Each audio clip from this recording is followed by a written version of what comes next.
श्रेणी क्रम समूहन तथा समानांतर क्रम समूहन के अंतर के बारे में जानेंगे। श्रेणी क्रम समूहन प्रतिरोध है और समानांतर क्रम समूहन प्रतिरोध है। श्रेणी क्रम प्रतिरोध में एक ही धारा प्रवाहित होता है, जैसा कि फोटो में हम दिखाए हैं। एक फोटो बना दिए हैं, इसमें धारा यहाँ पर भी I प्रवाहित होता है R1 प्रतिरोध में, R2 प्रतिरोध में भी धारा I प्रवाहित होता है, R3 प्रतिरोध में भी I धारा प्रवाहित होता है। कहने का मतलब है कि श्रेणी क्रम के प्रतिरोध में एक ही धारा, इसमें क्या है, एक ही धारा I प्रवाहित हो रहा है तथा उनके सिरों के बीच के विभवांतर उनके प्रतिरोधों के अनुसार अलग अलग होता है।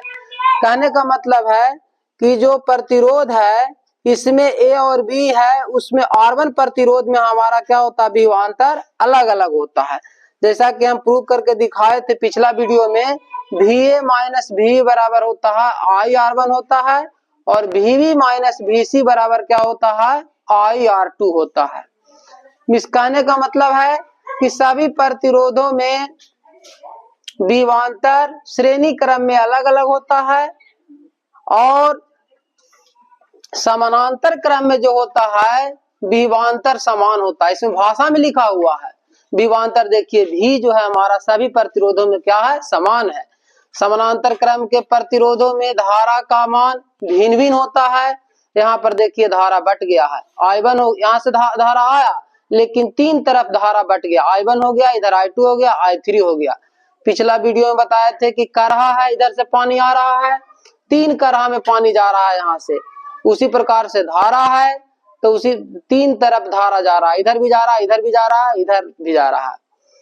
तो इसमें लिखा हुआ है कि समानांतर क्रम के प्रतिरोध में धारा का मान भिन्न भिन्न होता है, जो कि भिन्न भिन्न है I1 I2 I3 के रूप में है, परंतु प्रतिरोधों के बीच का विभवांतर समान होता है। इस प्रतिरोध है, इसके बीच विभवांतर हमारा क्या है, समान है। सभी प्रतिरोध R1 R2 R3 में प्रतिरोध क्या है, अति प्रतिरोधों में विभवांतर क्या है, V है, माने समान है।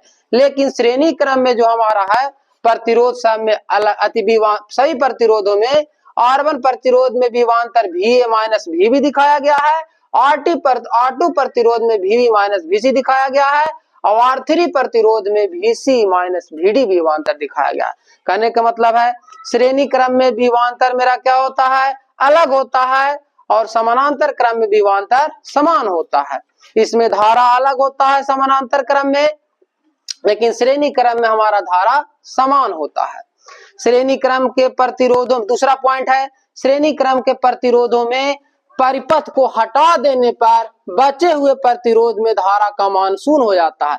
अब श्रेणी क्रम है, यहाँ पर परिपथ हम हटा देंगे, जो तार लगा हुआ है इसको हटा देंगे तो हमारा जो धारा जो जा रहा है सब में शून्य हो जाएगा। क्या हो जाता है, शून्य हो जाता है। लेकिन समानांतर क्रम में प्रतिरोधों में परिपथ को हटा देने पर, जैसे परिपथ हम इधर हटा दिए तो इसमें बचे हुए प्रतिरोध में धारा का मान शून्य नहीं होता है। स्वाभाविक सी बात है, एक करहा बंद कर दीजिएगा तो दो करहा पानी तो जैसे ही न रहेगा, जैसे उसी प्रकार से धारा हमारा क्या हो जाएगा, जाते रहेगा। इसमें बताया गया है कि समानांतर क्रम में प्रतिरोधों में परिपथ को हटा देने पर, जैसे ही हटा देते हैं तो बचे हुए प्रतिरोध में धारा का मान शून्य नहीं होता है। तीसरा पॉइंट में आइए, श्रेणी क्रम का प्रतिरोध का समतुल प्रतिरोध सभी प्रतिरोध के अलग अलग प्रतिरोधों के योग के बराबर होता है।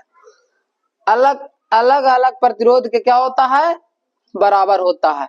इसका R1 R2 R3 इसका तीनों को जोड़ दीजिएगा ना तो इसका योग क्या हो जाएगा, बराबर हो जाएगा।